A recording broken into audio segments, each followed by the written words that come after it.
What up, party people? Okay, let's start up top with apologies. Anybody that listened to last week's podcast, I'm really sorry, okay? I love Baroque music. I do. It's probably my favorite era of... See, people say classical music, but that's only one kind of iteration. In fact, I just went to a Renaissance concert. All right, Yankees, did you know that's what they call it over there across the pond? They call it Renaissance. We say Renaissance. Anyway, so there's Renaissance, Baroque, classical, modern, and then postmodern. I think that's the order. Anyway, I chose Baroque music as the... See, I'm not even enough of a music producer person to know what that's called. Background music? The audio ducking? There's a word for whatever I did, putting low music in the back. Normally, it's just a nice, soft piano, but I thought, oh, I'll switch things up and put some Baroque on it. Bad idea. Okay, if you are like me, I listen to podcasts in 2 times the speed, which I did with my podcast, and I had an aneurysm. No, it was so manic. To have Baroque harpsichord music in the back was not a good idea. This week, you will notice it's better. By the way, I'm recording this and I haven't chosen the background music, but it will be chill, I promise you. So happy to be back, and I have an announcement. Someone's manifestation paid off. That's right, ya girl is going to Glasgow International Comedy Festival.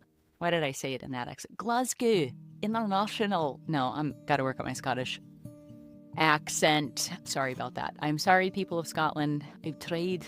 I can't do it. Okay, that was... Leah, you just said you weren't going to do that. Okay, sorry about that. Yes, I am doing Glasgow International Comedy Festival on March 28th. I'm very, very excited about that. And I am going to be in Cardiff at the Glee Club on March 26th. I am also adding dates for Dublin and London and hopefully Belfast. I have a friend from Drogheda who is also helping me scheme to go over to the Emerald Isle. I'm very excited to have a little micro tour this March, maybe April. In fact, I will probably be gigging on April 1st. Isn't that fun? That would be really fun to do Crackdown Comedy Club on April Fools. Do they do April Fools over there? I need to ask my Irish friends. Okay. And I didn't say friends because that's how they say it. I don't know. I'm in a closet by myself. I'm acting silly. I'm acting a fool. I have been so happy lately. I've been doing a book called The Magic, and this is from the same person that wrote The Secret. Now, big time disclaimer right now. Okay, I have not read The Secret, and I have not seen the movie. And there are 2 main reasons for it. One is my hipster nature does not want to bandwagon it because I've heard too many people talk about it. And sometimes I make decisions based on the fact that I'm too cool for school. So that's why I've not read it. Also, I can't get behind the branding. I saw the trailer for The Secret, and it has that like weird kind of History Channel vibe. For example, I like documentaries, right? But a Thomas Jefferson documentary by Ken Burns has such a nice quality, an artistic, thoughtful NPR vibe. And then a Thomas Jefferson documentary on the History Channel would be like, The 17 Wives of Thomas Jefferson, his secret polygamous marriages to half of his enslaved people. It's just sensationalized. The way that they edit colors on it as well, it's like they put weird... I'm trying to think of some of the filter names. They're different for each platform, but kind of that warm, yellowy vignette, like faux vintage kind of scratched film. I just can't get behind it. Anyway, I had heard The Magic recommended by some people on a podcast, some authors, and it's a 28-day gratitude exercise. And I want more gratitude. There's a lot of science behind gratitude and how good it is for you, even physically as well. People's physical health improves with gratitude, as well as mental health and psychologically, socially, all those things. There's really nothing bad I've ever found about being grateful. So I've been doing that, and Oh, it's been fantastic. So if you are somebody that's into The Secret, manifesting, law of attraction, etc., gratitude is interesting because it's sort of what makes the signal that you're sending out clear. So now if I meet somebody, they're like, I'm really into manifesting. I'm like, oh, so are you super grateful, or what's your gratitude practice? Because basically, if you don't have the gratitude part, and this is something that I learned in Mormonism, I think the parable that comes to mind is the 10 talents. There's a parable in the Bible about now, forgive me if I get this wrong. It's been a few years since I read scriptures. So sorry, Mormon friends. It's true. I read other stuff now, but I used to be into it. Okay. So 10 talents, basically servant comes and gives 10 talents, which, if I remember correctly, are kind of like coins. So let's just say $100 kind of to each person. And they all do different things with them. One person buries it, another person... Oh, shoot. What is it? This is crazy that I've forgotten it. Anyways, the point of the story is the guy that gets the most money is not the one that buried it, but did something with it. You know what? Scratch this whole thing. It's not about gratitude. Why was I bringing this up? Okay, it's because one of the lessons that you learn from it is that he that is given and is grateful, then that will be multiplied many times when you give that back. Essentially, it's the idea that God gives you stuff, and if you're grateful for it, then you're given more. But if you are stingy or you don't recognize God's hand in it, then it's taken away from you. Okay. Am I going to edit this? You know what? I'm not, because I don't freaking have the time. Do you understand me? I work a day job at a clinic, and that takes up a big chunk of my time. I have 3 children that for some reason need to eat every day, multiple times a day. They also have clothes that they wear and shoes and stuff like that. And they make a lot of noises, and they require a level of care that's even higher than the level of care that a guinea pig needs, or even a bearded dragon. But maybe not as much care as a parrot. Honestly, they started off like parrots. Y'all, parrots. Oh my gosh. Do you know they're supposed to be out of their cage? We're supposed to say enclosure. They're supposed to be out of their enclosure 4 to 10 hours a day. And while they're out, like, they need stimulating stuff to do. So I would say that all of my kids are past the point of needing that kind of supervision that you would give a conure or a cockatiel. They definitely require less supervision than a cockatoo. Cockatoos are the white ones that are like, you see them on social media a lot because they're usually swearing at people and they're like screaming and throwing toys across the room. Like, cockatoos are bonkadoodle. They can be really sweet and fun, but they are toddlers through and through. Anyway, where was I going with this? Gratitude. Having gratitude for what you have. Oh, that's why. Okay. That's why I went into the big thing, blah, blah, blah, because I was telling you that I messed up the parable of the 10 talents. And I do not GAF about the fact that I messed that up. Maybe I will write it in the show notes of like, here's the actual parable. I'm sorry, y'all. I did prepare for this a little bit, but you know what? I was at the park with my kids trying to write notes, and I got interrupted several times. So it's life. You know what? It's messy. This podcast is going to be pretty shite until I have some autonomy. No, I do have autonomy. See, that's the thing. The more grateful I am that I have this closet to record in right now while my children are at school and while I've taken the day off from the clinic. I have so much gratitude for that. And you know what? I'm going to get more. That's kind of selfish and weird, but that's how it works. I am so grateful to be able to record this today. I really, truly am. I took the day off work to do this because it's important to me. And the gratitude practices that I've been doing they're so good. I will say the book is pretty basic. I would say written at like a 3rd grade level. I'm not saying the writer has a 3rd grade writing ability. I'm saying that the language in it is quite basic. So You can skim through it really quickly, is what I'm trying to say. So each day has a different thing that you focus on.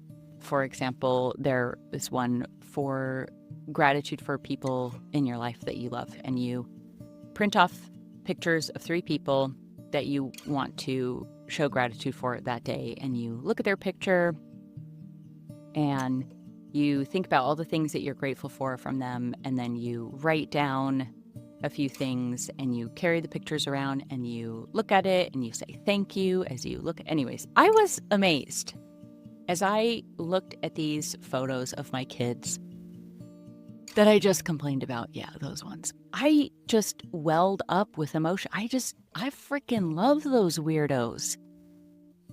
They are so good. And it's so fun to see their little unique personalities as they get older. Because when they're young, it seems like they just want to put things in their mouths and try to shove a fork in a power outlet. They have simple goals. But as they get older, and it's just been really fun.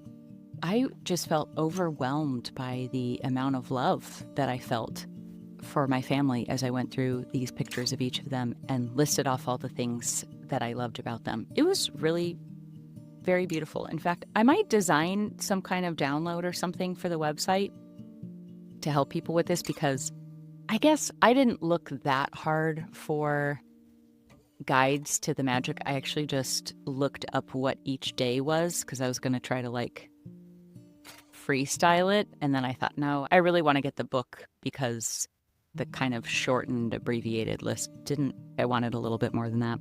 Maybe I will make some kind of guide to help, because I really like the way that I feel as I do this. So this might be a good activity to do leading up towards Thanksgiving or something. And I know this is nothing new. You go on Pinterest and you'll see a million things like this, and that's fine. But I am kind of a design snob and very particular. So my guess would be if I went on Pinterest, I would spend 40 minutes scrolling through a bunch of AI slop and just kind of over the top kitsch looking like scripty fonts with unnecessary clip art, and I would be like, ugh.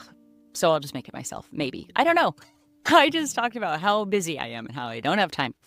Nope, because I don't believe that anymore. I have all the time in the world. Yeah, I've been into, I'll probably get into it later. I've been into Neville Goddard stuff.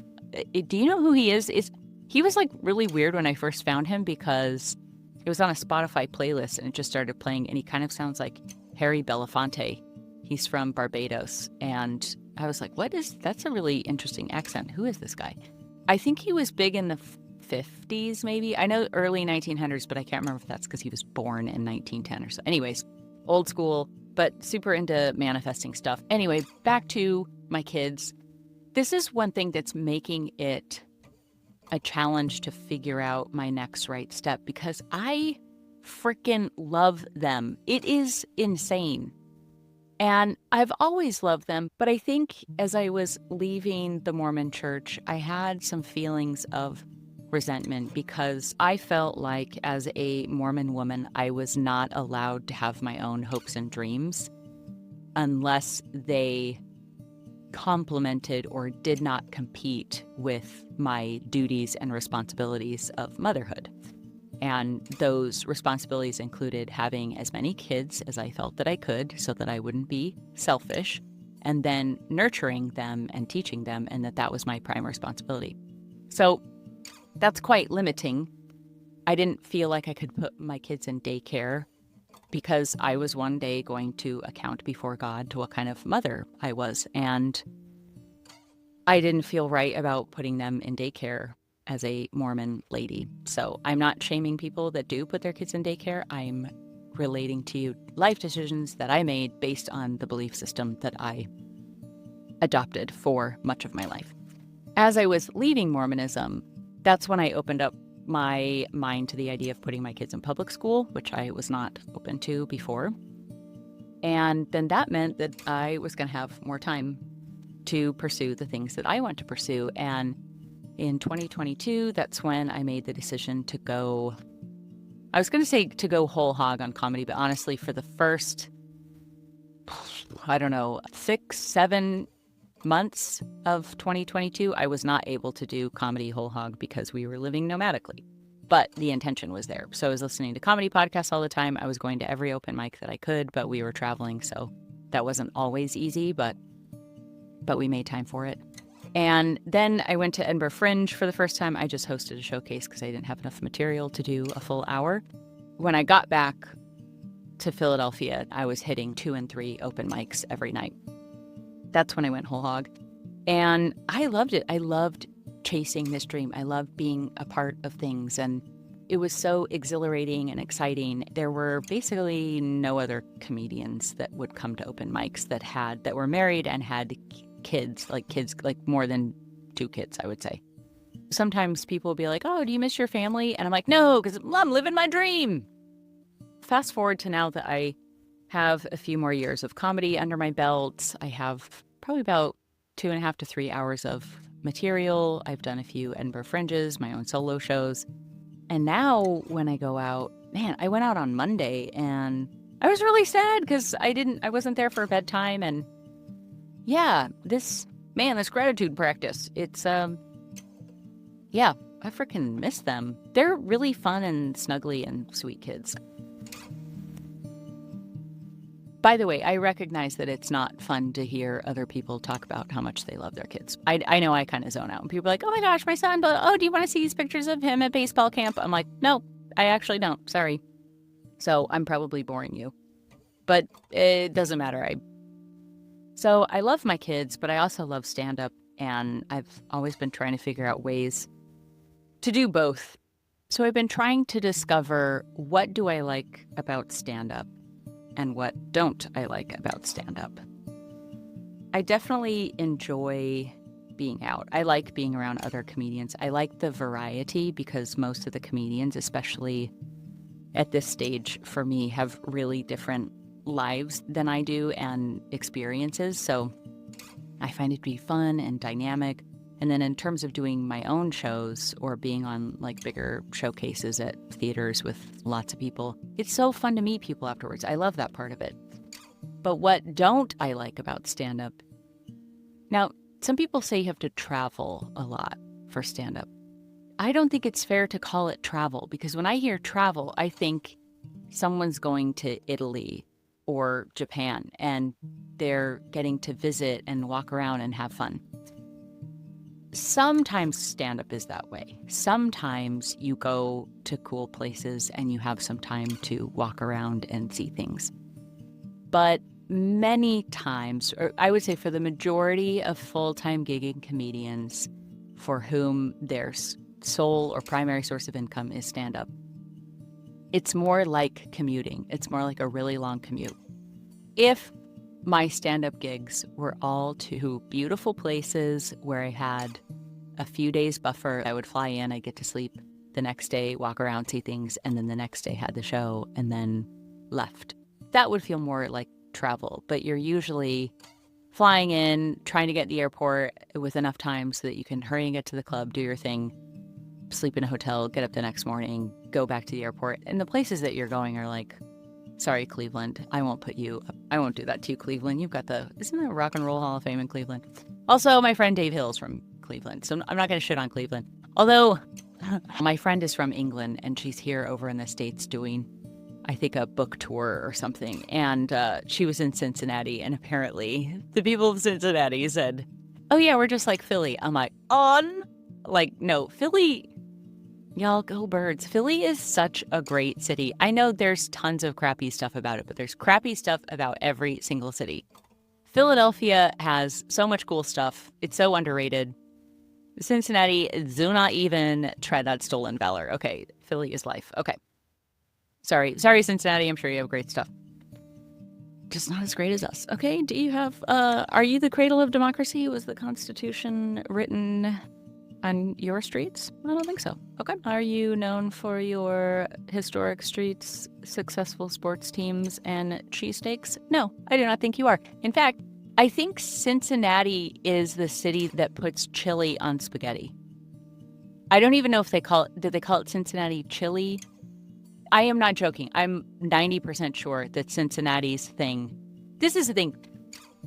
when you have cities trying to say like, oh yeah, we're like Philadelphia, and then like cheesesteaks, yeah, they will give you diarrhea. But I think a cheesesteak is a more respectable way to get diarrhea than Pittsburgh that puts French fries on salad. Yes, a Pittsburgh salad is a salad with French fries. Okay.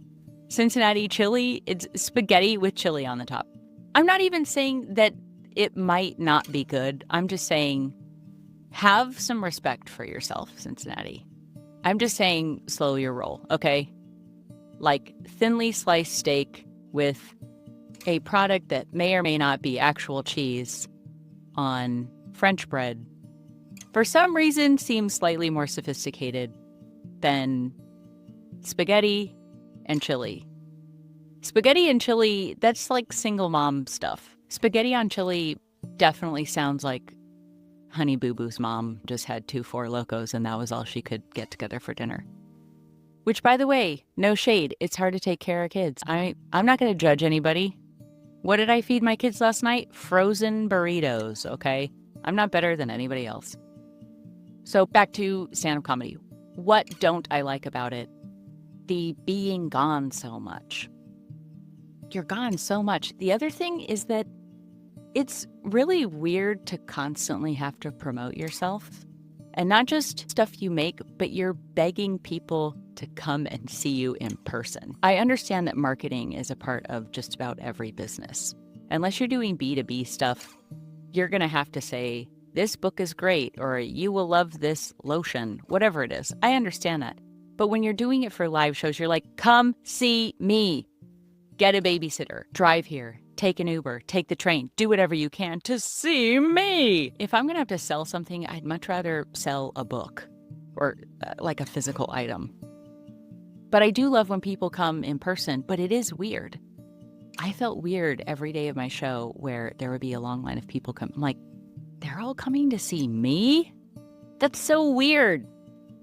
How do you even know who I am? And then I'm like, oh yeah, it was in the Fringe book. Oh yeah, that's what I want. I feel that way at my friend shows that are bigger comedians where like when I went to see Glenn Moore and there's this just line wrapped around the building. I'm like, oh my gosh, doesn't that feel crazy, Glenn? Is that crazy that I don't know. It seems, I don't know. It feels weird to me. It feels weird to have people waiting outside in the rain for 30 minutes to see me. But I don't know. Maybe I need to do some inner work on why. It's not that I don't feel lovable. It's just, it feels weird to have a career where that's the way that I make money, is demanding that people take time out of their schedule to. Whereas if you just take a punt on a book, you're like, maybe that sounds like an interesting book. I guess they're doing the same thing with a comedy show. It's just a bigger commitment to get them to be there in person. However, the in-personness is the thing that I like. I really like being around people. I especially like the hang afterwards. I actually like smaller shows more than bigger shows where you really feel connected and then you can chat with people. The size of the room doesn't really matter to me. I think people are fun and nice and interesting. So when I first started really getting into comedy, I loved it. I loved the connection. I loved going out. I loved hanging out with comics and making jokes. And I loved that feeling. And I didn't really mind leaving my kids behind because I think, not my kids, but sort of the ideas that I believe so strongly in Mormonism, there was kind of like a resentment. Oh man, you kept me from living my dream. And now things have changed and I just ache for them. Now when I'm gone, I'm like, oh, I wonder how they're doing. Oh, it's family movie night. Oh, which movie did you guys watch? Oh, you watched Coraline. Oh, it's fun to riff and joke. In fact, I kind of got in trouble because we watched Mary Poppins last week and I would make like little jokes and stuff. And I think my husband got kind of into it. He said he related to Mr. Banks. I definitely related to Burt. Okay. That is the gig economy. All right. You got Burt. He starts off, he's wearing 9 different musical instruments as he busks in a London park hoping to get a few coins. And it's funny too, because like everybody laughs and loves it, but only one person puts a coin in. I'm like, yep. And that's why stand-up comedy is so hard to make a living. Because people are like, haha, you're so funny. Would you like to pay for it? No, sorry. Yeah, it's hard to convince people to pay Then you've got Burt doing chalk drawings. Eventually he's cleaning out chimneys, doing whatever he can to pay the rent. So I related to that. But I think both my husband and I like to find meaning in the things that we watch. I know specifically for me, because I've created enough hour-long comedy shows, that when I'm writing it, I'm trying to identify what are you actually trying to say, or what's the premise, or even as I write, what's the character's motivation. So now when I watch movies, I'm wondering that too. And I think we broke down Mary Poppins like that a bit. And there's a point in there where Burt tells the kids that their dad is trapped in a cage every day, referring to his job at the bank. And I really got some perspective for my husband and the burden that he carries supporting our family while I'm in a career change mode. That's one of the things that they say about patriarchy. Like, it hurts men too. Patriarchy isn't just about men make all the rules and they're in charge. It's also this pressure, I know, for Mormons. The man is supposed to be a, quote, good provider, which is usually like a thinly veiled, I think. I just, when I've heard people say good provider, it means, oh, you mean wealthy. There was a family that I have so much respect for, and I remember they kind of redefined what I thought good provider was. The dad was an artist and an art professor at a small liberal arts college that didn't pay very well. But he really provided for his kids. Even though he wasn't making tons and tons of money, he provided such a good education and home life for their kids. All of their children are really accomplished and polite and intelligent, and their family was so close. They had so many inside jokes and stories and just legitimately loved being around each other. So they redefined for me what it meant to be a good provider. And like I said, there's so many things that I loved about Mormonism, and I'm not going to be somebody that just poops on it all the time, because it did give me a good framework. I'm evaluating how much of myself I spend in stand-up because of I think it's Thomas Merton quote, where he says that you climb a ladder to find it's leaning on the wrong wall.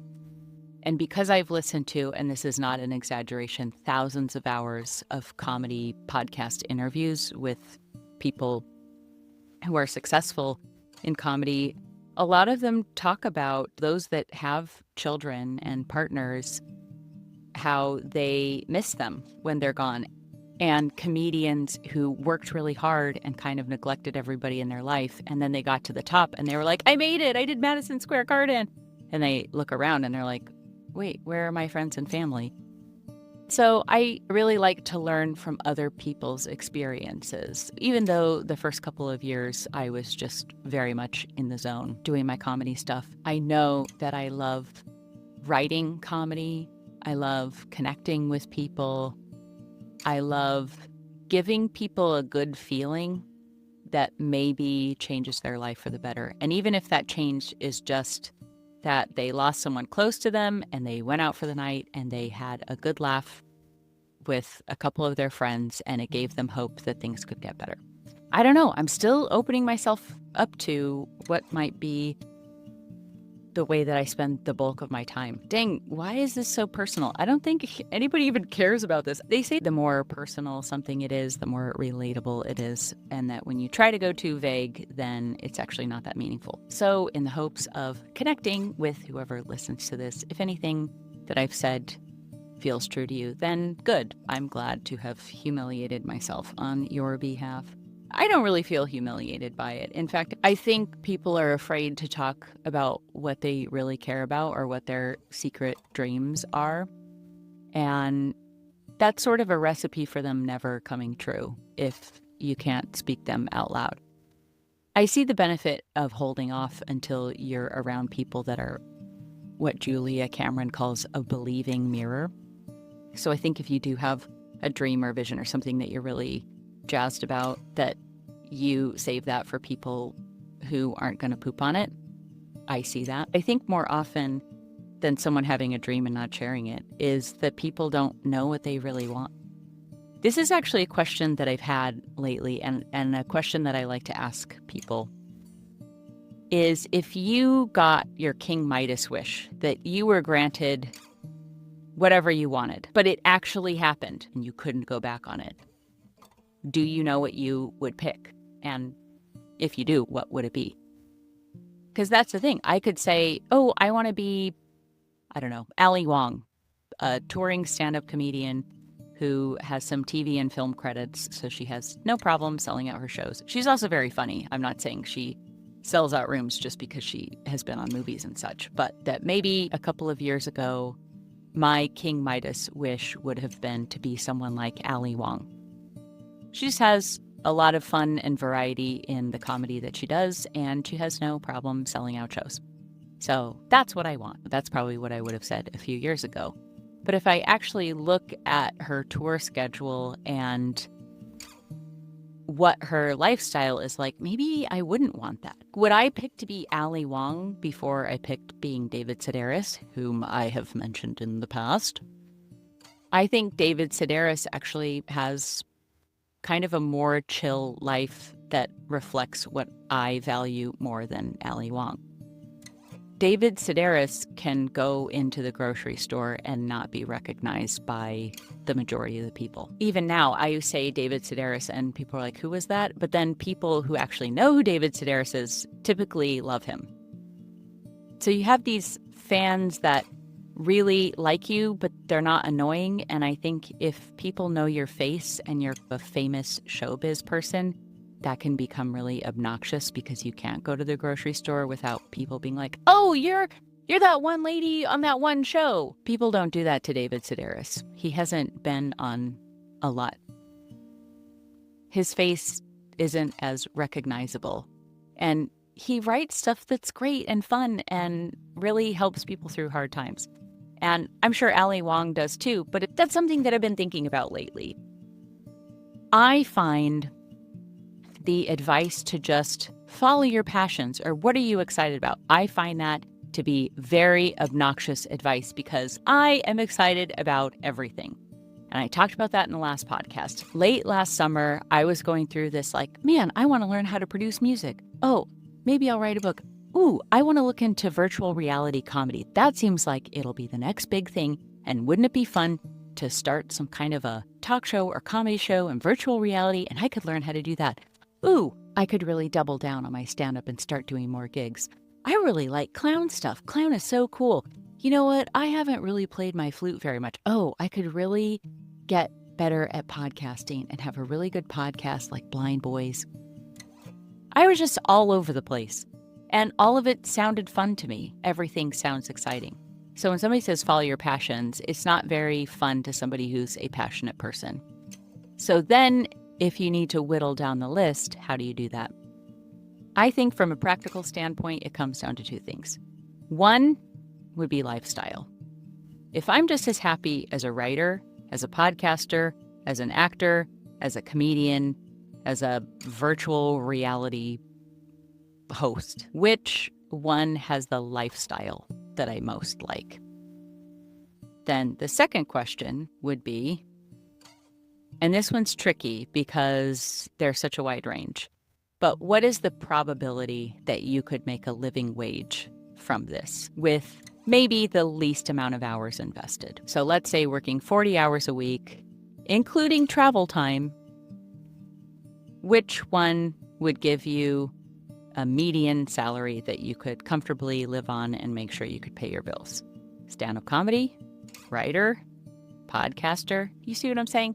This whole process is mainly spearheaded by character one, Spock, in my brain. If you listen to the previous podcast, I mentioned Jill Bolte Taylor's book called Whole Brain Living, where she breaks down the left and right hemispheres of the brain and how both of those hemispheres are actually two-part, and the left front part of your brain is the logical one that does all the planning. What would the right front part of my brain say to these different options, rather than which one has the most potential to make you a solid, reliable living wage? The right front of the brain would say, which one would be the most fun? Which one makes you feel alive? Which one has the best kinds of friends you could imagine? That would be the right front of the brain. And then the right back of the brain would say, which one connects you with all of humanity and the universe? Which one brings you into the quantum field and the feeling of one? Okay, just kidding. I'm not dogging on that character. I like that character. That one, oh, I realized I didn't say it in the last episode. So the right back part of my brain, character 4, I call Tara, or Tara Brock.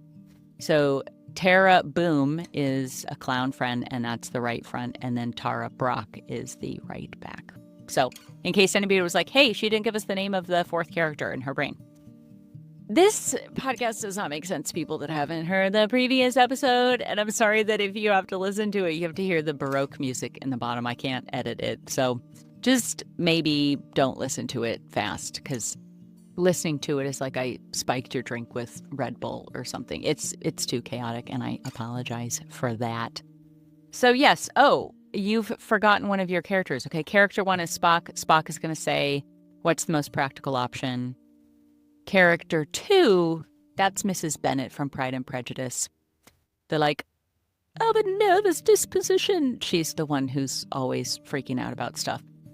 And also bringing up the past. So what would character 2 say about my options? Which one are we least likely to get hurt doing? Or which is the least embarrassing? What's the most respectable one on the list? Which one's going to preserve your reputation? That's probably what Mrs. Bennett would want me to consider. And then Tara Boom would say what's fun and silly and creative, and you get to like use your body and make friends. Yeah. And then Tara Brock is like, which one connects you with the consciousness that rules all things? I don't even know that she would use the word rules. Yeah, that's too rigid. Anyway. Okay. Wow. I did not plan to ramble like this, but I will say that I have been myself, and that's something that I have wanted to be better at. Bill Hicks, famous comedian, said, less jokes, more me. And this has been very me. This is the mind of someone with ADHD, for sure. So what I have right now is on someone else's vision board. I heard it somewhere, and I realize that now that, you know, as we strive for stuff, we forget that what we have right now, often we strove? Is it strove? Strived? Yeah. That we used to want what we have now, and then we just adapted to it. I feel happy with the way things are right now as well. I would be okay if for the rest of my life I recorded these weird podcasts in my closet and got to do stand-up. And oh, I forgot to tell you. Okay, if you remember from last week, I told you that I got some tap shoes, and so I started tapping, and it was really fun. The last couple of weeks, I have been pulling out my piccolo, and I've been playing trad music. Yeah. There's a little bit that I'm considering doing in my set, in my act, as they say. Yeah, I've been having a lot of fun with my piccolo. So that's character 3 right there. Tara Boom would be very excited that I'm playing my silly little piccolo. Okay. ADHD, I'm interrupting myself. I don't even need to talk to people. I can interrupt myself for no reason. I have a feeling this podcast would attract a very narrow audience of people that don't mind somebody interrupting themselves. Sorry, y'all. I have been all over the map on this. But yes, the King Midas thing. I don't think most of us know what we actually want. Even if we were given the opportunity to create the exact perfect life that we want, I think we'd get it and easily go, oh, shoot, I should have asked for this thing, or I actually don't really like blah, blah, blah, blah, blah. The thing I've been doing lately is trying to tap into what I really enjoy at a core level, and then spending my time and my mental energy towards doing what I really like. Maybe that won't ever result in a living wage, but it will result in a life that I like. And there are plenty of people that I know that really invested themselves into something they believed would create a living wage, and many of them were successful, but then they weren't really happy. because the objective was to make money or to be a success at this thing or that thing. And then they got it and are like, oh, I lived unhappily while I chipped away at this dream. And then when I got it, I thought that would solve everything. But it's like they say, wherever you go, there you are. So the striving you that maybe ignored uncomfortable feelings just to complete a task and get something done is who's been driving. How do I put this? It's kind of like when you persist in a path that you know isn't right for you, but you learn to push down and to silence your gut feeling or your integrity. You get so used to that then when you achieve the thing you were trying, you think, okay, now I can enjoy myself. But you're so good at not enjoying yourself. You're so good at pushing down the way you really feel that when you get the thing that you want, you don't really fully enjoy it because you've already learned to compartmentalize yourself. I don't know if this makes sense. This is why I'm not a life coach. I'm just trying to figure this stuff out, and maybe it's fun to talk about it, I guess.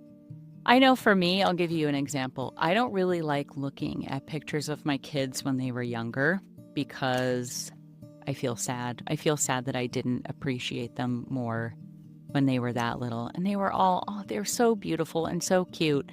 And I'm like, oh, little baby Flora. I'm not going to use their real names. Flora, Fauna, and Merryweather. That's what I will call my three girls. I want to protect their identity. You know, they didn't choose this life. And I don't know if more than 5 people will ever listen to this, but in the chance that they do, I would like to protect their anonymity. Anyway, so I look at their pictures and I'm like, oh, it was such a cute little baby. And I'm like, yeah, but when they were that little, I did appreciate them and I did love them. But for a lot of the time, I just felt exhausted. And is there more to life than this?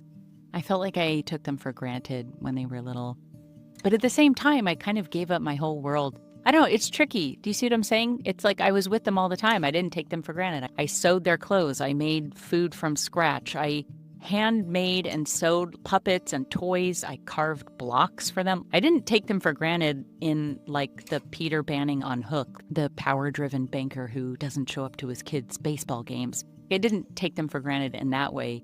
It's more like I didn't have as much joy in the present moment that I wish I would have had back then. At the same time, I was doing the best with what I had, which was not very much sleep and living a life that an institution told me that I should have. Yeah, my years in Mormonism was a lot of shoulds. This is how you should live your life. And in some ways, it was nice to have a structure and a framework and a community that supported that. But in other ways, there was a lot of unnecessary guilt and shame, not just for myself, but also for other people. I think it's a lot easier for me to love other people now that I'm not Mormon because I don't make judgments about their lives, about what they should or shouldn't be doing. And I think when I was a Mormon, I loved people. I've always been a happy, cheerful person. But I was like, they should really join the church, or they really shouldn't be drinking alcohol, or there's just always this kind of like, yeah, you're a nice person, but you could be even nicer and even better if you were Mormon. Oh, I hate to admit that. Oh, that's painful to admit. But like true Mormons want everyone to be Mormon. That is a fact. You can argue with me all day long about this, and that's fine. But they say every member a missionary. That you're always supposed to be sharing the gospel, use words if necessary. That this is the right path for every person. And I'm really glad to be free of that burden and just see people exactly how they are and not, oh, they would make a good Mormon. So it's such a recruity kind of vibe that I think that's why there's so many Mormons that get wrapped up in MLM stuff. Like, did you know LuLaRoe was started by a Mormon? There are a bunch of MLM pyramid scheme things. There's like New Skin. Oh, there was one called Noni Juice, okay? This is clearly from a group of people that are not connected with the sex-positive community because they never would have named something Noni Juice, which I think, honestly, the logo or the label was like a big Polynesian man like drinking juice out of a shell. Like it's just, oh my gosh. Oh, they have no idea what Noni means to other people. Okay. All right. Boy, I made an outline to help myself. And crikey, I'm talking about Noni juice and new skin. Okay. By the way, for the record, I never did MLM stuff. I am proud to say that. I never peddled essential oils to my friends, families, neighbors, past school teachers, etc. And I do have pride in that. See, I'm just as judgy of people. No, I think MLMs are nefarious. I don't like them. So I think my King Midas wish would be some sort of David Sedaris blind boy hybrid. I think would probably be my ideal one. Because Blind Boy does live podcasts with really interesting people. I love one-on-one conversations, but I also love performance, being in a room with a lot of people and sharing that same energy. I love that part of his podcast. I also like the research that he does. Unlike this one where I friggin' rambled about Noni juice.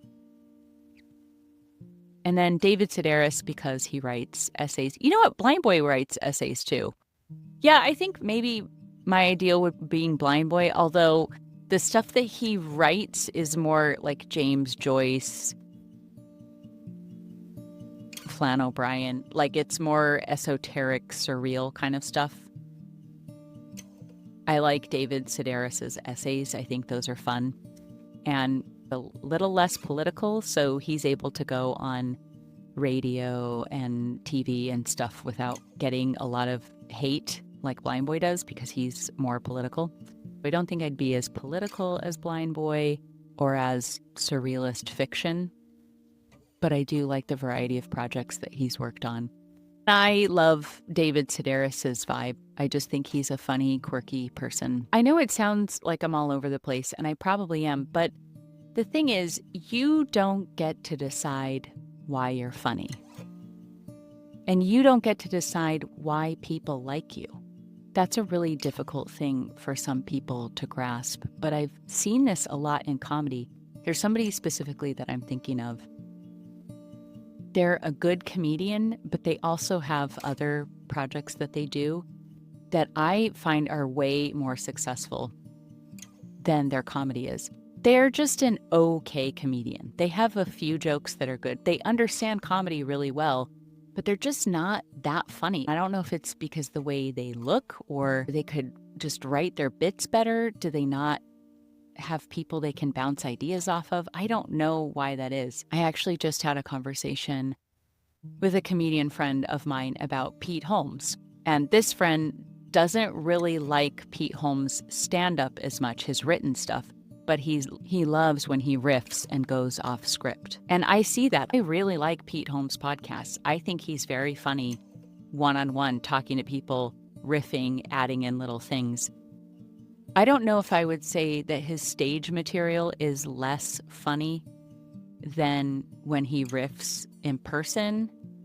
I like both of them, but I could see why my friend would say this. I think there's something more impressive about somebody coming up with something really funny off the cuff than seeing a special. On the other hand, it's also really great to see well-written material where intentional tracks have been laid down and picked up throughout a special. That's one reason I like UK comedy, because the comedy specials are more a work of art than a joke show.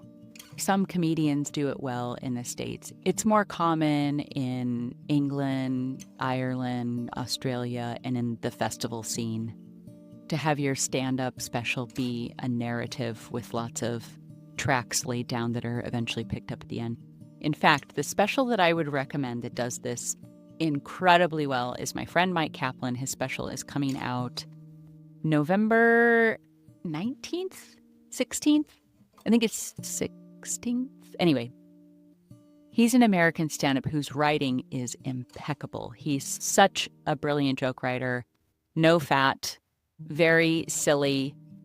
His special, Renee, is a masterpiece. It took him, I think he said 4 years to do it, and that's when I saw it at Edinburgh Fringe, and that was 2 years ago. I think he filmed this special a year ago. It took him more than 4 years on this special, and it's really good. I'm not really sure what my Wikipedia page entry will have, but I am sure that I'm really happy right now and that I'm going to continue to, do my best to use my whole brain and to have fun and to do what I like, and hopefully that'll be profitable. But part of wealth is having command over your time. People think wealth is money, money, money. But there are people with money, money, money, and they don't have time, and they feel like Mr. Banks, that they're in a cage. And that's not what I want. I want a wealth of time to spend doing the things that I like creating, like spending time with my family, traveling, stuff like that. The life of a regular touring stand-up comedian, whether or not they are financially wealthy, a lot of them are not wealthy in time. It's a lot of time at airports, picking up rental cars, dropping off rental cars, checking into hotels, checking out of hotels. Doesn't feel very wealthy to me. But I will tell you this fun story that happened this week.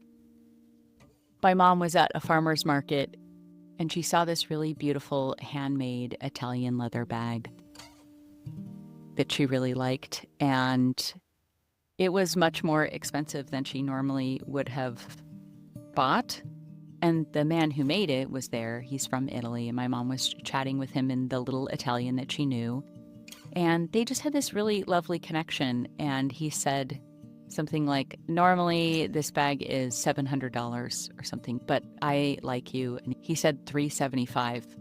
And because both my mom and I shop at like amazing thrift stores, I think she thought he meant like $3.75. So she was like, oh, well, can I give you $5? And like pulled out a $5 bill. And he was like, no, $375, which LOL. I hope this story doesn't embarrass my mom, but both of us are mega cheapskates. So like I related hard to that. But you know what? Guess what she did? She bought it. She bought the bag for herself. And to me, that's wealth.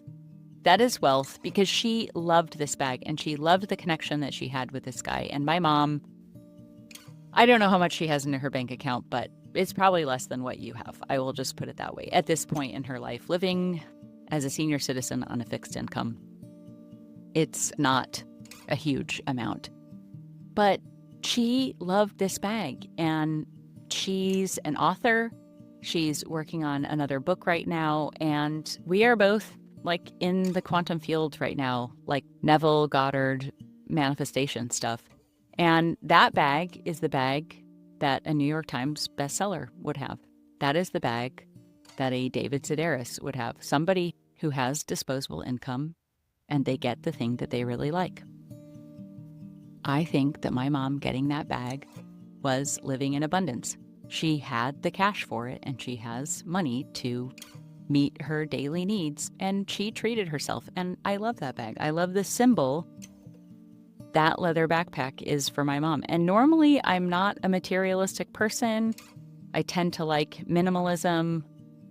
I'm not extravagant with my purchases, but I think of my favorite movie that nobody knows what it is, Uncorked, where the main character, Uncle Cullen, says that money is a form of congealed energy. He says something like, use it wisely, a blast of pure love. And so I think that bag was a blast of pure love for my mom. I am so glad that she got that. And she says, sorry, vegans. She does say that it smells really nice. It's just this object of joy that I think, okay, $375, that's a lot of money. Yet if my mom met somebody who had a therapist and they said, she's really, really good. She's like $100 a session, but she totally changed my life. And I had all these problems and I just went to her a few times and it was worth every penny. I think most of us would be like, yeah, I think it might be worth seeing that therapist a few times. What would be in the therapy session that would change my mom's life? I don't know that it's any different than what buying that bag changed. What that bag says to my mom is that she's successful. It's okay. It's good to have beautiful things in your environment to inspire you. Of course, I think it can be taken to extremes, but the idea that it feels good to invest in beautiful things. And this wasn't just a materialistic moment. My mom supported another artist. Just like she hopes that people will buy her book, this man toiled for hours making this beautiful bag, and she was able to support him. So that's the happy story of my mom's little leather backpack that she got. I hope that you have some kind of leather backpack that you treat yourself to. And you know what? It might just be getting the expensive white raspberries that you see at the store. It's kind of Julia Cameron artist date kind of things. I hope that there's something that you treat yourself to that confirms to you your value, your love, that all of us deserve to be happy. I don't believe in a God that wants us to deny ourselves all the time. Sure, don't be excessive and crazy and stuff, but what can I do to live in wealth now? And sometimes wealth just means I'm walking home and I've got to go do this thing or that thing, but the weather is gorgeous and it's beautiful and windy and sunny, and there's an open park bench that I go, oh, I really want to sit there. Wealth is going, yeah, just sit there for a second and just feel the wind on your face and watch the leaves shake on the tree and try to guess which ones will detach and slowly float down. Watch the squirrel scale the side of the sycamore tree. Smile at the baby in the stroller that waves to you. Pet the Pomeranian as she passes with her owner, and chat with her and find out the dog's name and rub its belly. That's wealth. Wealth is I'm not going to accept the idea that I've got to run to and fro to get this, to get that, to acquire and to hoard and to save for a rainy day. And the feeling of, I can't get ahead, I can't get enough. No, I have enough. I have more than enough. I'm abundance. And that's why I've been so happy lately. I've been enjoying everything that I have that's always been right here the whole time. I'm so glad I've been doing this gratitude practice because it's so evident that I'm really wealthy and really successful and really genuinely happy. And it's a great place to be.